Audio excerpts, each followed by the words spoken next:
Hello friends, ഞാൻ അനിഷ. എല്ലാവർക്കും പുതിയൊരു വീഡിയോയിലേക്ക് സ്വാഗതം. കഴിഞ്ഞ 2 ക്ലാസ്സുകളിലായിട്ട് മാത്സിലെ മൾട്ടിപ്ലിക്കേഷൻ ട്രിക്കാണ് നമ്മൾ പഠിച്ചുകൊണ്ടിരിക്കുന്നത് അല്ലേ? അത് എല്ലാവർക്കും പ്രയോജനപ്പെടുന്നുണ്ട് എന്നറിഞ്ഞതിൽ വളരെ സന്തോഷം.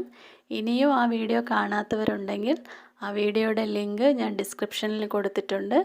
എല്ലാവരും ഒന്ന് പോയി കണ്ടിട്ട് അഭിപ്രായം പറയണേ. ഇന്ന് നമുക്ക് മറ്റൊരു മൾട്ടിപ്ലിക്കേഷൻ ട്രിക്ക് പഠിക്കാം. ഇത് വളരെ ഈസിയാണ്. ഒരു തവണ വീഡിയോ കാണുമ്പോൾ തന്നെ നിങ്ങൾക്ക് മനസ്സിലാവും. ഇവിടെ തന്നിരിക്കുന്ന ക്വസ്റ്റ്യൻസ് എല്ലാം ഒന്ന് നോക്കിക്കേ. എന്താണ് ഇവിടുത്തെ പ്രത്യേകത? എല്ലാ നമ്പേഴ്സും 1ലാണ് അവസാനിക്കുന്നത് അല്ലേ? അപ്പോൾ നമ്മളിന്ന് നോക്കാൻ പോകുന്നതും 1ൽ അവസാനിക്കുന്ന നമ്പേഴ്സിൻ്റെ മൾട്ടിപ്ലിക്കേഷനാണ്. ഇതൊരു സിമ്പിൾ ട്രിക്കാണെന്ന് ഞാൻ ആദ്യം തന്നെ പറഞ്ഞിരുന്നു. അപ്പോൾ നമുക്കിത് എങ്ങനെയാണ് ചെയ്യുന്നതെന്ന് നോക്കിയാലോ. ഫസ്റ്റ് ക്വസ്റ്റ്യൻ എന്താണ്? 21 ഇൻറ്റു 31 അല്ലേ? ആദ്യം തന്നെ 1 അങ്ങ് എഴുതുക. നമ്മുടെ ആൻസറിൻ്റെ ലാസ്റ്റ് ഡിജിറ്റ് 1 ആയിരിക്കും. ഏത് നമ്പർ ആണെങ്കിലും ശരി, ആൻസറിൻ്റെ ലാസ്റ്റ് ഡിജിറ്റ് എത്രയായിരിക്കും? 1. അപ്പോൾ ആദ്യം 1 അങ്ങ് എഴുതുക. ഇപ്പോൾ നമുക്ക് ലാസ്റ്റ് ഡിജിറ്റ് കിട്ടിയല്ലേ? ഇനി ലാസ്റ്റ് ഡിജിറ്റിന് തൊട്ട് മുൻപുള്ള നമ്പർ കണ്ടുപിടിക്കാനായിട്ട് ഇവിടെ 2ൻ്റെയും 3യുടെയും സം കണ്ടുപിടിക്കുക. എത്രയാണ്? 2 + 3 5 അല്ലേ? അപ്പോൾ 5 ഇവിടെ എഴുതുക. ഇനി അടുത്ത് 2ഉം 3യും കൂടി മൾട്ടിപ്ലൈ ചെയ്യുക. 2 × 3 എത്രയാണ്? 6 അല്ലേ? അപ്പോൾ 6 ഇവിടെ എഴുതുക. ഇപ്പോൾ നമുക്ക് നമ്മുടെ ആൻസറായി. ഇതൊരു സിമ്പിൾ ട്രിക്കല്ലേ? ആദ്യം നമ്മൾ എന്താ ചെയ്തത്? Last digit 1 എഴുതിയല്ലേ? ഇനി അതിന് തൊട്ട് മുൻപുള്ള നമ്പർ നമ്മൾ എങ്ങനെ കണ്ടുപിടിച്ചു? 2ഉം 3യും കൂടി ആഡ് ചെയ്തു അല്ലേ? അത് കഴിഞ്ഞിട്ട് എന്താ ചെയ്തത്? 2ഉം 3യും കൂടി മൾട്ടിപ്ലൈ ചെയ്തു. ഈസി അല്ലേ? ഇനി ഇതൊന്ന് ചെയ്ത് നോക്കാമോ? 51 ഇൻറ്റു 41. ആദ്യം തന്നെ നമുക്ക് എന്തെഴുതാം? 1 എഴുതാം.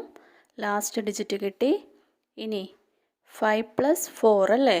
എത്രയാണ്? 9. അതെഴുതി. ഇനി അടുത്തെന്താണ്? 5 ഇൻറ്റു 4 എത്രയാണ്? 20 അല്ലേ? എന്ത് എളുപ്പത്തിൽ നമ്മുടെ ആൻസർ കിട്ടിയല്ലേ? ഇനി ഇതെങ്ങനെ ചെയ്യാം? 71 ഇൻറ്റു 91. ആദ്യം തന്നെ നമുക്ക് 1 എഴുതാം അല്ലേ? അത് കഴിഞ്ഞിട്ട് എന്താണ്? 7 + 9. 7 + 9 എത്രയാണ്? 16 അല്ലേ? 16 എന്ന് പറയുന്നത് ഒരു 2 ഡിജിറ്റ് നമ്പർ അല്ലേ?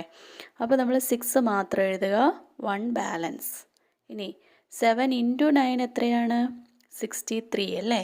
ഈ 63യുടെ കൂടെ ഈ ബാലൻസ് 1ഉം കൂടി ആഡ് ചെയ്യുക. അപ്പോൾ എത്ര വരും? 64 അല്ലേ? ഇപ്പോൾ നമുക്ക് നമ്മുടെ ആൻസർ കിട്ടിയില്ലേ? ഇനി അടുത്തൊരു ക്വസ്റ്റ്യൻ. 121 ഇൻറ്റു 41. നമ്മളിപ്പോൾ പഠിച്ച ടെക്നിക്ക് ഇവിടെ എങ്ങനെ അപ്ലൈ ചെയ്യും? ആദ്യം നമുക്ക് എന്തെഴുതാം? 1 എഴുതാം അല്ലേ? 1 എഴുതി. ഇനി അടുത്ത് ചെയ്യേണ്ടത് ഇവിടെ 12 + 4 എത്രയാണോ അതാണ് ഇവിടെ എഴുതേണ്ടത്. 12 + 4 = 16 അല്ലേ? അപ്പോൾ നമുക്ക് 6 എഴുതാം, 1 ബാലൻസ്. ഇനി നെക്സ്റ്റ് 12 ഇൻറ്റു 4. 12 ഇൻറ്റു 4 എത്രയാണ്? 48 അല്ലേ? അപ്പോൾ 48 പ്ലസ് ബാലൻസ് എത്രയാണ്? 1. 48 + 1 49. ആൻസർ ആയില്ലേ? ഒരു പ്രോബ്ലം കൂടി ചെയ്ത് നോക്കിയാലോ. ഇതെങ്ങനെയാണ് ചെയ്യുന്നത്? 251 ഇൻറ്റു 31. എല്ലാവരും ഇതിൻ്റെ ആൻസർ വേഗത്തിലൊന്ന് കണ്ടുപിടിച്ചേ. ആദ്യം 1 എഴുതാം. അടുത്തെന്താണ്? 25 + 3 എത്രയാണ്? 28. അപ്പോൾ 8 എഴുതി, 2 ബാലൻസ്. ഇനി 25 ഇൻറ്റു 3 എത്രയാണ്? 75 പ്ലസ് ബാലൻസ് 2 അല്ലേ? അപ്പോൾ 77. എന്ത് വേഗത്തിൽ നമുക്ക് ആൻസർ കിട്ടിയല്ലേ?